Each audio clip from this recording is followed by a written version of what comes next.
നമസ്കാരം, എല്ലാ സുഹൃത്തുക്കൾക്കും ആൽഫാദ ടെക് പ്രോ ചാനലിൻ്റെ പുതിയ വീഡിയോയിലേക്ക് സ്വാഗതം. നല്ല ചൂടുകാലം അല്ലേ? ഇതിനു മുമ്പൊന്നും ഇല്ലാത്ത രീതിയിൽ ഓരോ ദിവസവും ചൂട് കൂടിക്കൊണ്ടിരിക്കുകയാണ്. ഇനിയുള്ള ദിവസങ്ങളിൽ എന്തായിരിക്കും ചൂട് എന്ന് നമുക്ക് ആർക്കും അറിയത്തില്ല.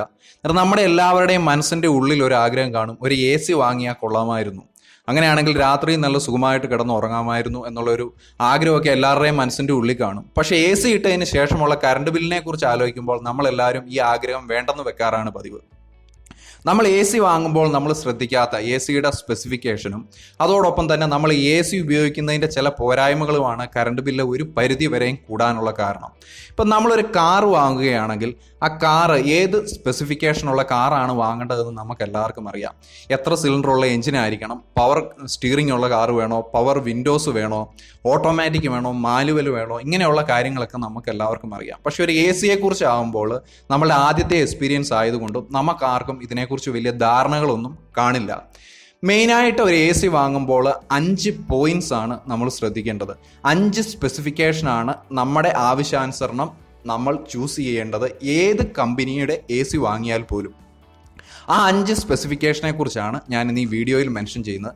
അതോടൊപ്പം നിലവിൽ AC യൂസ് ചെയ്യുന്നവരും എങ്ങനെ കറണ്ട് ബില്ല് AC യൂസ് ചെയ്യുന്നതിൽ ചെറിയൊരു മാറ്റം വരുത്തിയാൽ വളരെയധികം നമുക്ക് ലാഭിക്കാൻ സാധിക്കുമെന്നും ഞാൻ ഈ വീഡിയോയിൽ മെൻഷൻ ചെയ്യുന്നുണ്ട്.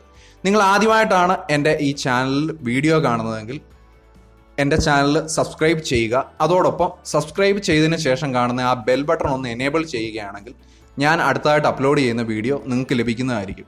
അതോടൊപ്പം എൻ്റെ ഈ ചാനലിലെ വീഡിയോസ് നിങ്ങൾക്ക് ഇഷ്ടപ്പെടുകയാണെങ്കിൽ ലൈക്ക് ചെയ്യാനും നിങ്ങളുടെ സുഹൃത്തുക്കൾക്ക് ഷെയർ ചെയ്ത് കൊടുക്കാനും മറക്കാതിരിക്കുക.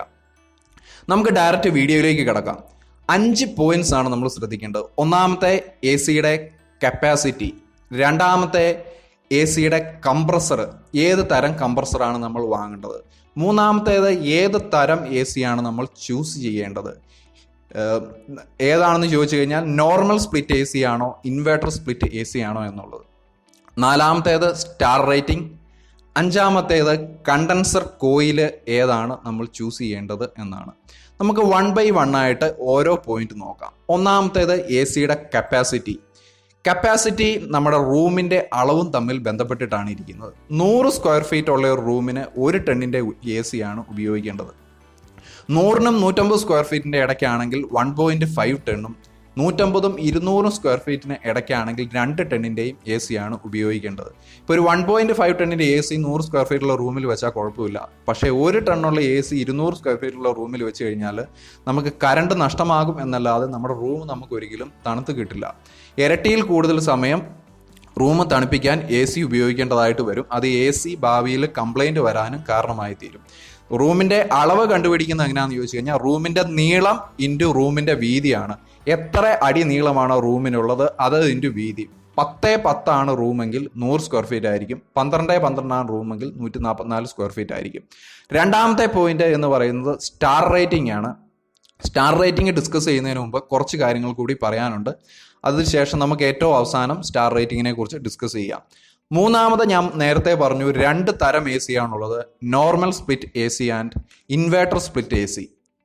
ഇത് ഏത് വാങ്ങണം എന്നാണ് നമ്മൾ തീരുമാനിക്കേണ്ടത്. ഇത് തമ്മിലുള്ള ഡിഫറൻസ് എന്താണെന്ന് നമുക്ക് നോക്കാം. എല്ലാവർക്കും മനസ്സിൽ ഒരു ധാരണ കാണും, ഇൻവെർട്ടർ സ്പ്ലിറ്റ് AC എന്ന് പറയുന്നത് കറണ്ട് പോയി കഴിഞ്ഞാലും അതിനുള്ളിൽ കറണ്ട് സ്റ്റോർ ചെയ്ത് വെച്ച് നമുക്ക് ഉപയോഗിക്കാൻ പറ്റുന്ന AC ആയിരിക്കും.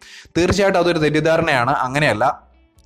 നോർമൽ സ്പ്ലിറ്റ് ACയുടെ പ്രവർത്തനം എന്ന് പറഞ്ഞു കഴിഞ്ഞാൽ നമ്മളൊരു 20 ഡിഗ്രി ടെമ്പറേച്ചർ AC സെറ്റ് ചെയ്ത് AC ഓൺ ആക്കി കഴിഞ്ഞ് കഴിഞ്ഞാൽ കംപ്രസർ വർക്ക് ചെയ്യും. 20 ഡിഗ്രി ആയി കഴിയുമ്പോഴത്തേക്കും ആ കംപ്രസർ ഓട്ടോമാറ്റിക്കായിട്ട് ഓഫായി പോകും. പിന്നെ റൂമിൻ്റെ ടെമ്പറേച്ചർ 21-22 ഡിഗ്രി ആകുമ്പോൾ മാത്രമാണ് ഈ കംപ്രസർ ഓൺ ആകുന്നത്. അന്നേരം റൂമിൻ്റെ ടെമ്പറേച്ചറിൽ എപ്പോഴും വേരിയേഷൻ സംഭവിക്കാം. ആ സ്ഥാനത്ത് ഇൻവെർട്ടർ സ്പ്ലിറ്റ് AC ആണെങ്കിൽ നമ്മൾ 20 ഡിഗ്രി സെൽഷ്യസ് ഇട്ട് കഴിഞ്ഞ് കഴിഞ്ഞാൽ 20 ഡിഗ്രി സെൽഷ്യസ് വരെ ACയുടെ കംപ്രസർ 100% എഫിഷ്യൻസിയോടുകൂടി വർക്ക് ചെയ്യുകയും ഏകദേശം 20 ഡിഗ്രി സെൽഷ്യസ് എത്തിക്കഴിയുമ്പോഴത്തേക്കും ഈ കംപ്രസർ വർക്ക് ചെയ്യുന്ന എഫിഷ്യൻസി ഒരു 30-40% ആയിട്ട് മിതപ്പെടുത്തി നിർത്തുകയും ചെയ്യുന്നു. അതുകൊണ്ടുള്ള ഒരു ഉപകാരം AC ഫുൾ ടൈം വർക്ക് ചെയ്തുകൊണ്ടിരിക്കുകയാണ്. റൂമിൻ്റെ ടെമ്പറേച്ചർ എല്ലാ സമയവും ഒരേ ലെവലിൽ നിൽക്കുന്നു. അതുകൊണ്ട് റൂമിൻ്റെ ടെമ്പറേച്ചർ വേരിയേഷൻ ഒരിക്കലും സംഭവിക്കുന്നില്ല. അതുപോലെ ACയുടെ കംപ്രസർ ഓണും ഓഫും ആകുമ്പോഴുള്ള കറണ്ട് നമുക്ക് ലാഭിക്കാൻ സാധിക്കും. ഇൻവെർട്ടർ സ്പ്ലിറ്റ് ACയുടെ ഏറ്റവും വലിയ മേന്മ എന്ന് പറയുന്നത് കറണ്ട് അളവ് നോർമൽ സ്പ്ലിറ്റ് ACയെ വെച്ച് നോക്കുമ്പോൾ വളരെ കുറവ് മതി. രണ്ടാമത് നമുക്ക് ഹെൽത്ത് ഇഷ്യൂസ് ഒന്നും വരും സാധ്യതയില്ല. അതിനുള്ള കാരണം റൂമിലെ ടെമ്പറേച്ചറിന് വേരിയേഷൻ സംഭവിക്കുന്നില്ല. നിങ്ങൾക്ക് ഒരു 1-2 മണിക്കൂർ മാത്രം എ സി ഇട്ടാൽ മതി എന്നുള്ളവർക്ക് നോർമൽ സ്പ്ലിറ്റ് എ സി തന്നെ ചൂസ് ചെയ്താൽ മതി. ഒരു ദിവസം ഒരു 10 മുതൽ 12 മണിക്കൂർ വരെ കണ്ടിന്യൂസ് ആയിട്ട് എ സി യൂസ് ചെയ്യണം എന്ന ആഗ്രഹമുള്ളവർ ഇൻവെർട്ടർ സ്പ്ലിറ്റ് എ സി തിരഞ്ഞെടുക്കുക. അതിനൊരു 2000-3000 രൂപ എപ്പോഴും അധികം കാണും. അതുപോലെ മെയിൻ്റനൻസിൻ്റെ കാര്യം എടുത്താലും ഇൻവെർട്ടർ സ്പ്ലിറ്റ് എ സി ആയിരിക്കും കൂടുതൽ കാലം നിലനിൽക്കുന്നത്. അടുത്തായിട്ട് നമ്മൾ നോക്കേണ്ട പോയിന്റ് ഏത് തരം കംപ്രസറാണ് നമ്മൾ യൂസ് ചെയ്യേണ്ടത് എന്നാണ്. 2 തരം കംപ്രസറാണുള്ളത്. ഒന്ന് റോട്ടറി കംപ്രസർ, രണ്ടാമത്തേത് റെസിപ്രോക്കേറ്റിംഗ് കംപ്രസർ. ഇതിൻ്റെ അകത്ത് മെയിനായിട്ട് നോക്കേണ്ട കാര്യം റോട്ടറി കംപ്രസറിനായിരിക്കും എക്സ്പെൻസീവ് കൂടുതൽ, എമൗണ്ട് കൂടുതൽ. റെസിപ്രോക്കേറ്റിങ്ങിന് പൈസ കുറവായിരിക്കും. നമുക്ക് ചെറിയ വീട്ടിലെ ആവശ്യത്തിനും ചുരുങ്ങിയ സമയം ഒരു ദിവസം ഒരു 10-12 മണിക്കൂർ ഉപയോഗിക്കാനാണെങ്കിൽ റെസിപ്രോക്കേറ്റിംഗ് കംപ്രസർ യൂസ് ചെയ്താൽ മതി. റെസിപ്രോക്കേറ്റിംഗ് കംപ്രസറാണ് ലോങ് ലാസ്റ്റിംഗ്, മെയിൻ്റനൻസ് ഇല്ലാതെ ലോങ് ലാസ്റ്റ് ചെയ്യുന്നത്. അതിനുള്ള ചെറിയൊരു പോരായ്മ എന്ന് പറഞ്ഞാൽ അതിൻ്റെ കംപ്രസറിന് പ്രവർത്തിക്കുമ്പോൾ റോട്ടറി കംപ്രസറിനെ അപേക്ഷിച്ച് ലേശം ശബ്ദം കൂടുതലാണ്, ഒരു നോയ്സ് പൊല്യൂഷൻ ഉണ്ട്. എന്നിരുന്നാൽ പോലും മെയിൻ്റനൻസ് കോസ്റ്റും ലോങ് ലാസ്റ്റിങ്ങും നമ്മൾ ചെറിയ വീടുകളെ സംബന്ധിച്ചിടത്തോളം ഏറ്റവും നല്ലത് റെസിപ്രോക്കേറ്റിംഗ് ആയിരിക്കും, നമുക്ക് ചൂസ് ചെയ്യാൻ ഏറ്റവും ബെറ്റർ. അടുത്തതായിട്ട് നമ്മൾ നോക്കേണ്ട കാര്യം കണ്ടൻസർ കോയിലാണ്. ഏതുതരം കണ്ടൻസർ കോയിൽ ചൂസ് ചെയ്യണം? 2 തരം കണ്ടൻസർ കോയിലാണുള്ളത്. ഒന്നാമത്തേത് അലുമിനിയം കണ്ടൻസർ കോയിലും രണ്ടാമത്തേത് കോപ്പർ കണ്ടൻസർ കോയിലും. കോപ്പർ കണ്ടൻസർ കോയിലുള്ള എ സിക്ക് ആയിരിക്കും റേറ്റ് കൂടുതൽ. കോപ്പർ കണ്ടൻസർ കോയിലാണ് കൂടുതൽ ഹീറ്റ് അബ്സോർബ് ചെയ്യുന്നത്. അതുകൊണ്ട് നമുക്ക് റൂം തണുപ്പിച്ച് നിർത്താൻ ഏറ്റവും ബെറ്റർ കോപ്പർ കണ്ടൻസർ കോയിലാണ്. അതേപോലെ ലോങ് ലാസ്റ്റിംഗ് കോപ്പർ കണ്ടൻസർ കോയിലാണ്. മെയിൻ്റനൻസ് വന്നു കഴിഞ്ഞാൽ അലുമിനിയം കണ്ടൻസർ കോയിൽ പൂർണ്ണമായിട്ടും മാറ്റി വെക്കേണ്ട സാഹചര്യമാണ് ഉണ്ടാകുന്നത്. കോപ്പർ കണ്ടൻസർ കോയിലിന് ആ ഒരു സാഹചര്യം ഇല്ല, നമുക്ക് മെയിൻ്റനൻസ് ചെയ്ത് യൂസ് ചെയ്യാൻ സാധിക്കും. അന്നേരം നമുക്ക് ഭാവിയിൽ നമുക്ക് നഷ്ടം സംഭവിക്കുന്ന അലുമിനിയം കണ്ടൻസർ കോയിലുള്ള എ സി വാങ്ങിയാലാണ്. അതുകൊണ്ട് എല്ലാവരും കോപ്പർ കണ്ടൻസർ കോയിലുള്ള എ സി ചൂസ് ചെയ്യുക. അവസാനത്തെ പോയിന്റ് സ്റ്റാർ റേറ്റിംഗ് ആണ്. ഞാൻ നിങ്ങളോട് ഏറ്റവും അവസാനം ഡിസ്കസ് ചെയ്യാമെന്ന് പറഞ്ഞ പോയിന്റാണ്. സ്റ്റാർ റേറ്റിംഗ് എപ്പോഴും ബന്ധപ്പെട്ട് കിടക്കുന്നത് നമ്മൾ എത്ര നേരം എ സി യൂസ് ചെയ്യുന്നു എന്നതിനെ ആശ്രയിച്ചാണ്.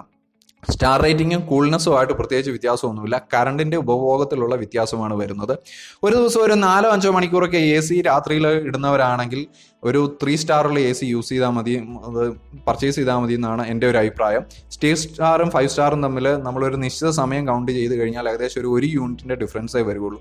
അത് നിങ്ങൾക്ക് എത്ര സമയമാണ് നിങ്ങൾക്ക് എ സി യൂസ് ചെയ്യേണ്ടതെന്ന് മനസ്സിലാക്കുക. അതിനുശേഷം നിങ്ങൾക്ക് കൂടുതൽ സമയം ഒരു ദിവസം ഒരു 24 മണിക്കൂർ അല്ലെ 15 മണിക്കൂറൊക്കെ യൂസ് ചെയ്യേണ്ടവരാണെങ്കിൽ 5 സ്റ്റാർ തന്നെ എടുക്കാവുന്നതായിരിക്കും. ആ എ സിയുടെ പ്രൈസ് ഡിഫറൻസ് തമ്മിൽ നിങ്ങൾക്ക് അതൊന്ന് കൗണ്ട് ചെയ്ത് കഴിഞ്ഞ് നിങ്ങൾക്ക് മനസ്സിലാക്കാൻ പറ്റാവുന്ന കാര്യങ്ങളാണ്. എ സി വാങ്ങുന്നതിന് മുമ്പ് ഏതൊക്കെ കാര്യങ്ങളാണ് ശ്രദ്ധിക്കുന്നതെന്ന് നമുക്ക് ആദ്യം തൊട്ട് നോക്കാം. ഒന്നാമത്തേത് ഏത് തരം എ സി വാങ്ങണം? ഇൻവെർട്ടർ സ്പ്ലിറ്റ് വേണോ, നോർമൽ സ്പ്ലിറ്റ് എ സി വാങ്ങണോ? രണ്ടാമത് അതിൻ്റെ കപ്പാസിറ്റി ചൂസ് ചെയ്യുക.